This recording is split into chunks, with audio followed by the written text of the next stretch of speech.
I tried music once when I was 10 years old. I wrote 4 lines, balled up the paper, and threw it in gutter. Can you remember those lines? I've got money, baby. I've got cars, baby. If you want it, baby, you can call me baby. And the phone didn't ring. Greetings and a very warm welcome to This is Africa, the podcast bringing you the people behind the music with me, DJ Edu, the Afro Boss. My guest today exploded onto the scene in 2021 with his massive hit, Mona Lisa.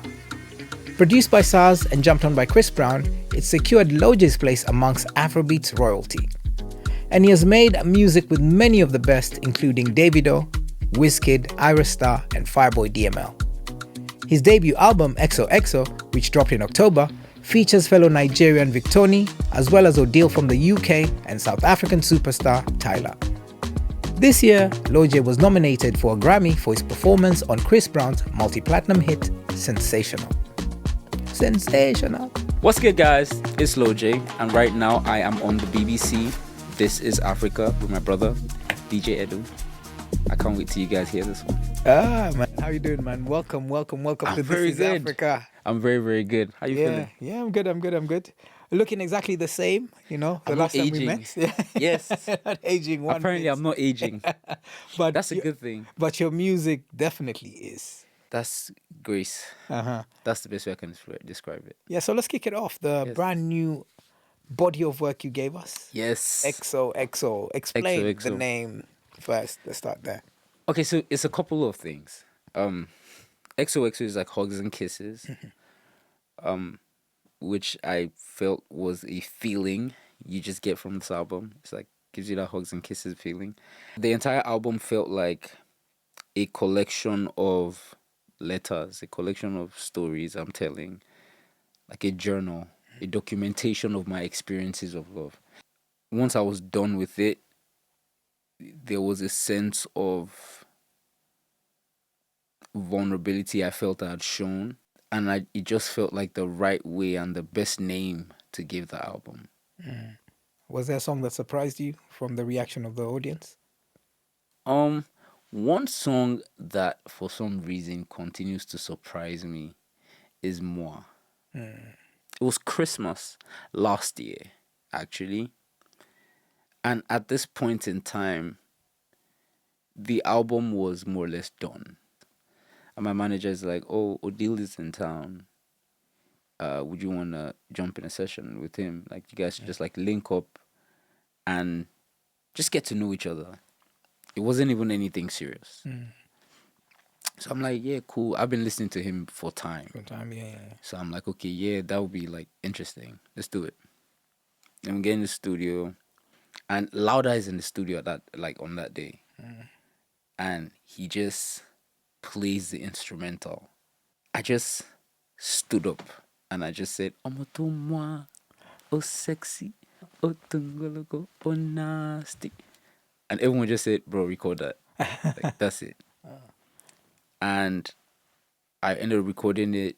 Odile did his verse in like what, 20, 30 minutes.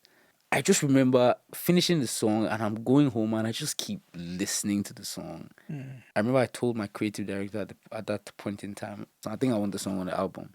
I was still conscious of the fact that everyone right now is on a certain tempo, Yeah. but you're just about to come in here, just throw this in here. Yeah, switch everything, yeah. But I was just like, nah, like this is where my heart is. I'm feeling like on this album you're leaning more towards R&B, soulful vibes. Yeah. So was that intentional? Yeah. I like music that tugs on my emotional strings. Like, give me a few examples. I personally have a very diverse mix. I'm never necessarily listening to pop music. I'm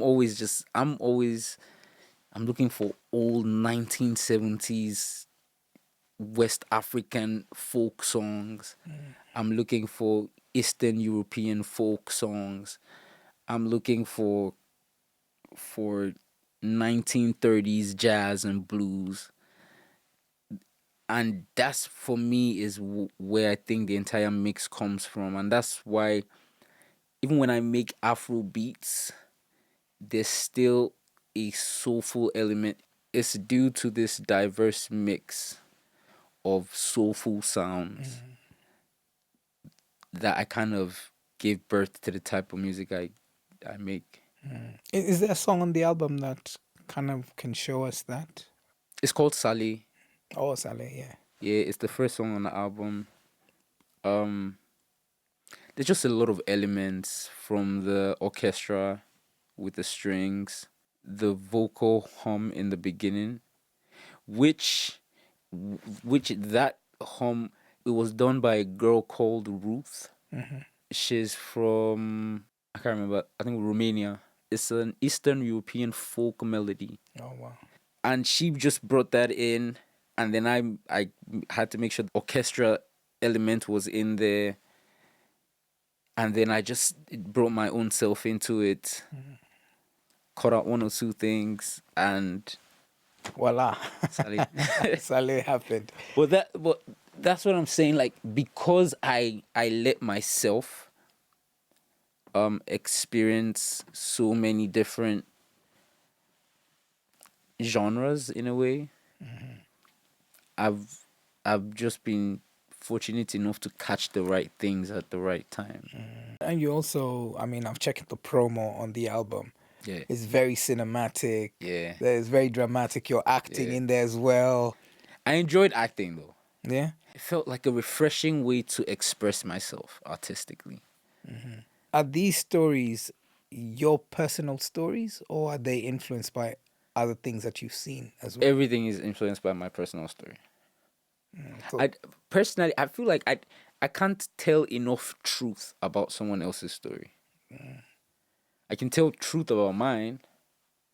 I can tell you how I truly felt and the details, but I can't tell your story. How were you going to make this your story stand out?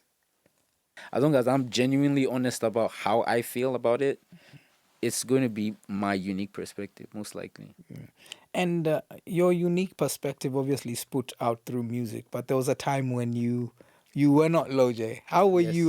you expressing yourselves back then? Music, Still? yeah. Music for me was more like an escape. It was more like a way for me to have a sense of control over something. I enjoy creating. I would not trade that for anything. I never had anything else. Man, and how far back are we talking? The first time I walked into a studio, I was 13. I think 12, 13, something like that. And I can't lie to you, Edu, from that moment I knew I was gonna be an artist. Oh. I didn't know what was gonna how that was gonna be, what that was gonna look like.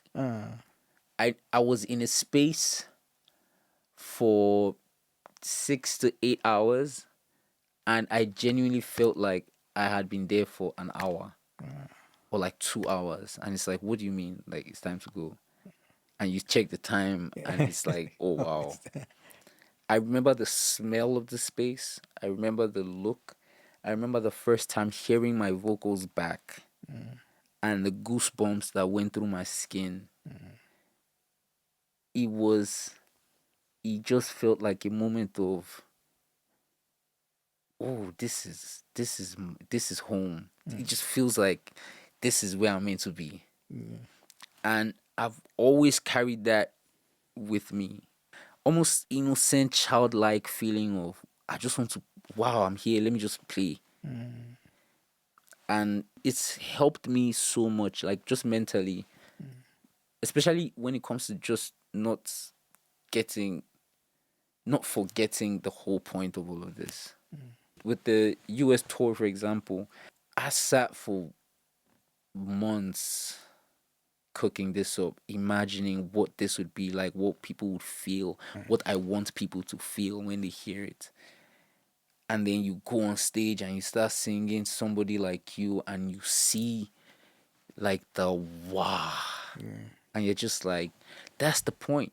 There's nothing else. A lot of people got clocked onto you during the Mona Lisa Yeah. range, but you had been doing music from long time. Yeah, from For long time. time. Even before you walked into that studio at school, you were playing around with music, weren't you? I tried music once when I was 10 years old. I wrote 4 lines, balled up the paper, and threw it in the gutter. Can you remember those lines? I've got money, baby. I've got cars, baby. If you want it, baby, you can call me baby. And the phone didn't ring. Like, this is not for me, baby. I wrote it down. I was like, nah, this ain't. This Yeah, ain't. sorry, baby. I threw it away. Like, I was Bye, like, nah, baby. it's not for me. And like maybe 3 years down the line, I was in a boarding school. So after the school was over, we have lunch. And then everyone prepares for something called prep. So we'll come back down just to do homework all of and that. engagement. Yeah. So it was the break before prep. There was a friend of mine who was just like, yo, I heard you can rap. Is it true? You're like, yes, baby. I was like, who told you that? Like, who said I can rap? I wasn't interested in rapping. I didn't, in my mind, I just wanted to know who told him. And then he was just like, and I don't worry about who told me. Just come to this class. Let's rap. So I'm like, all right, cool. Just out of curiosity.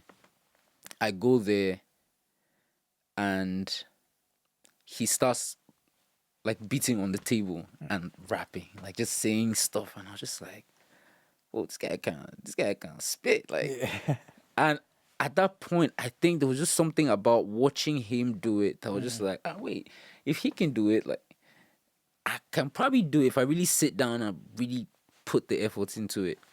So he was like, maybe after doing like 3-4 verses, he was like, oh, I should sit down, write something. He's going outside. When we go play, come back. I was like, all right, cool. So he went, and I just started writing. In my mind, I was like, I have 16 bars. If I can just write 16 cool lines, I have a verse. Yeah. And I ended up writing something. He came back. I beat on the table and I performed it. And he just got excited. He was just like, yo, this is crazy. Then everyone came to the class for prep. And obviously it's meant to be prep, but we start going from class to class. Surprise performance. We're meeting on Get the a table free and we're shows. rapping for everyone. And everyone was like, yo, it's crazy. So that was the first Nigerian school tour you had. That was literally like we're in one school and we're touring the whole classes, bro. Then it became a thing of, yo, let's go to the studio. And luckily for us, we just went to one teacher. I'll never forget him, Mr. Lagbala. And we just like, yo, we wanna rap. Like, we wanna go to the studio. What's the up? cool teacher. Like, You had to go. You went to the cool teacher, yeah. yeah, he was actually. He actually was. But yeah, he took us to the studio. We had our first record. We put it out for everyone in the school, and then they were like, "Oh, come perform at the high school graduation." And that was our first show. We became a group of like at the point we're like 6. Okay. So I'd write my verse. I'd write maybe 2 other people's verses. I would write the chorus. There was one other guy who was actually very tuned in as well in the music, and like he would write his own verse. We'd just end up making a song together. But I just knew at that point in time that okay, there's something here for me. But I guess it took time for that thing to manifest. Yeah. Yeah. And were you popular before that?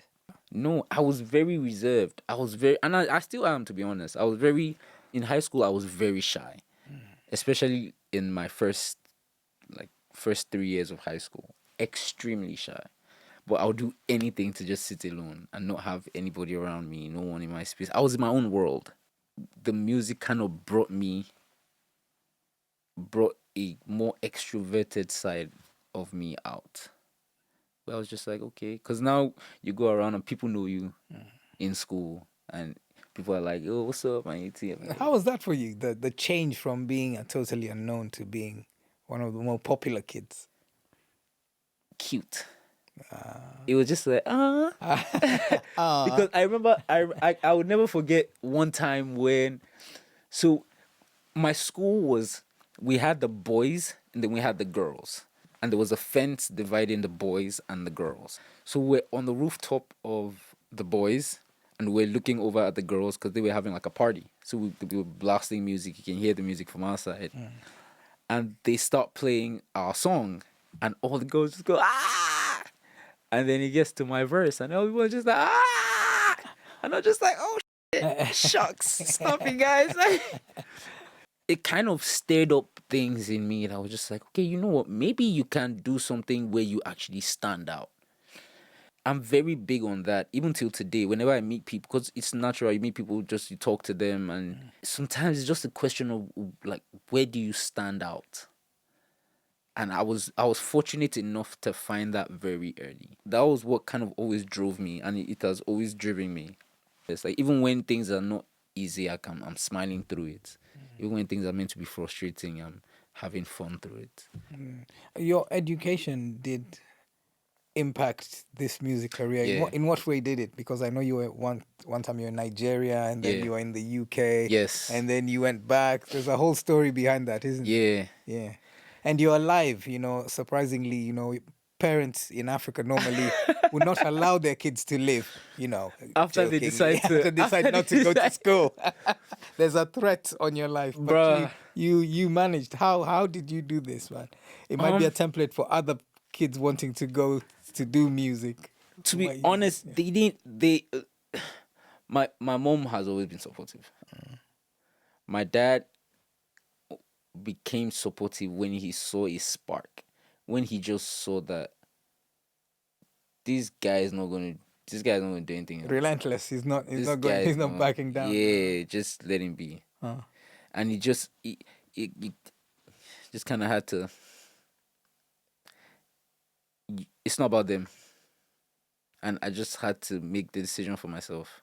So but you were in school in Nigeria. So I was in high school in Nigeria. Yeah. Then I went to uni in the UK. So I went to University of Portsmouth. Oh, okay. First Leeds, then Portsmouth. Oh, okay.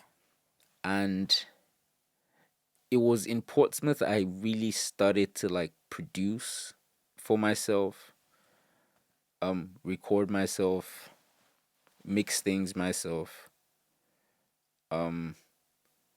I started properly learning how to write. Like, so there's online schools, Berkeley School of Music, Yeah, the Berkeley School, yes. and I ran through the whole thing. I was just doing everything I could to just hone what I knew. So I was being in school, I was fortunate enough to, have the time, laptop to actually record and actually research all these things and do all these things. And I used my time very wisely because I just knew what I wanted to do. I was meant to be doing something else. I just spent all my time working on the music.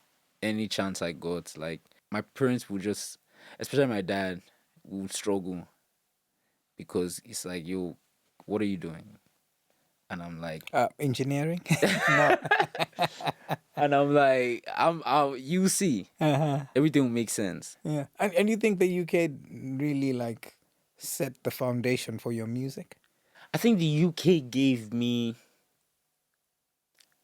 an environment where I could hone my skills. And it also gave me a diverse environment. Just gave me a lot more exposure. When I went back to Nigeria to then make music, I just felt like there's a certain standard I would want it to be. There's a certain quality. There's a certain.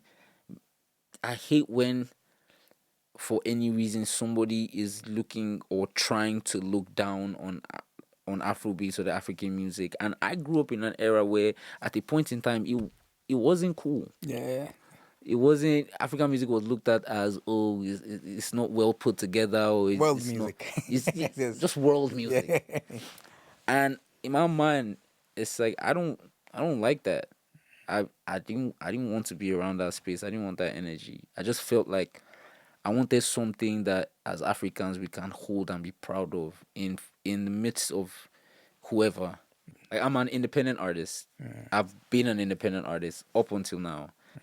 4 years in, And I remember having a conversation with one of my friends recently who's an executive, and she's like, how have you done it? Like, How have you done it? it's grace. I can't lie. It's not even. It's not.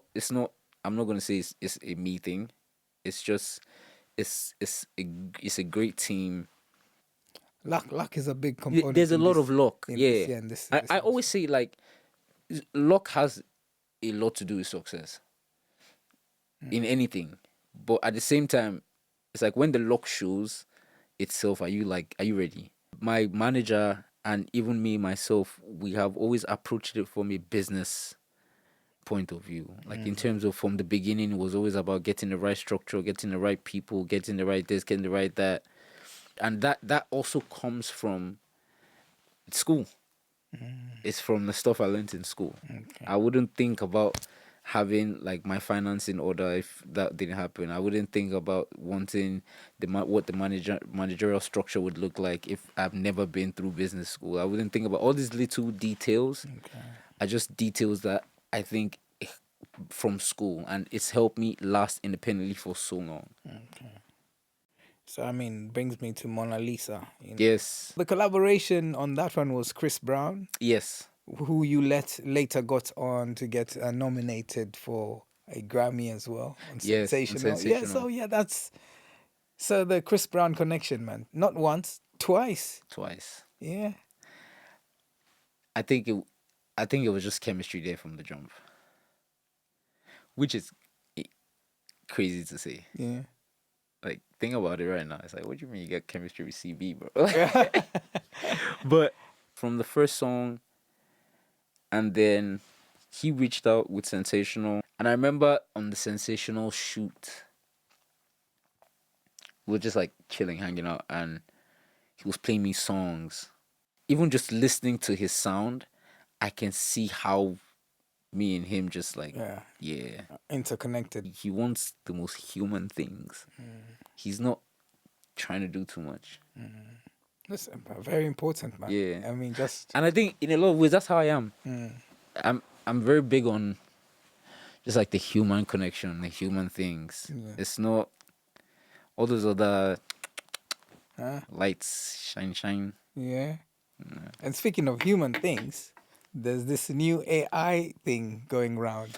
AI Yes. artist, AI lyrics. What do you think about the whole AI conversation and AI becoming number one on charts and I think envisaging an Afrobeats artist, an AI Afrobeats artist being number one on the charts? so. You can have an AI that makes amazing songs, and the song would go number one. And shout out to whatever label has the rights to those songs, because you're just gonna keep making money. But you don't have an artist that people can have a human connection with. You can probably create like a video model of an artist, and the person would be able to have human to AI connections, but it's not the same as talking to a human being that has real experiences and making songs out of these real experiences. One of the albums I've listened to a lot this year and I've really enjoyed is Swag. And it's not just because the music is amazing, because the music could have come from anybody. It's who made it, where he is at, what I feel this album represents to him as a person in Justin his Bieber. career. Yeah, Justin Bieber. So it's about like, it's those things. It's not just about the song. It was a different album. It hit different. Like, Yeah, the songs and a big part of why, even down to like, I remember seeing the video where he's like, I'm standing on business, and then you hear it in the album and you're just like, there is a human connection. I remember seeing you be a human crashing out on the beach, and now I'm just hearing it as part of the music. It brings more depth. It's like with Burna, for example, he be making albums that are very personal to him, and when you hear the albums, you can just tell that this is somebody. You're not just listening to the music, you're listening to the person. We're gonna probably have AI artists that are probably gonna be number one because they'll probably make good songs as long as this technology keeps getting better, they are gonna make great songs. Probably number one worthy songs that will go crazy on TikTok and go viral, and the songs will be in the ethos. But who is the person you're going to connect to behind the song? I'm not trying to talk to ChatGPT about how he came up with this song. So Like, ChatGPT. So I put your theory to test, and what I did here is I asked AI to write me a song in the style of Loj. that is incredible. So here you go. Wouldn't that be incredible? Let me see what this thing says. So I mean, can you sing that? Girl, you walk in, corner, corner, waka waka vibe. Your smile lights the room like a Lagos sunrise. Never, No. never. I would never say that. Oh, AI is letting me down already. I'm feeling that Mona Lisa sway. No, this thing is just taking a bunch of songs. But this is why we're putting AI on the, putting AI on the line. And that's like I genuinely believe this is going to get amazingly better. Yeah. I believe this thing is going to be able to write beautiful songs that human beings will not even think about crafting ourselves. But do I think it's going to replace? Yeah. I think it's a great helper. Yeah. If I, as an artist, if I want to, I can use the AI to help me flesh out my lyrics, Yeah. fill in the blanks. Yeah. How does this sound? How do I make this more energetic? What can I say to make you could use it for that. But the whole replacing, I don't know about that. So, no waka waka for the AI. Send it to the corner.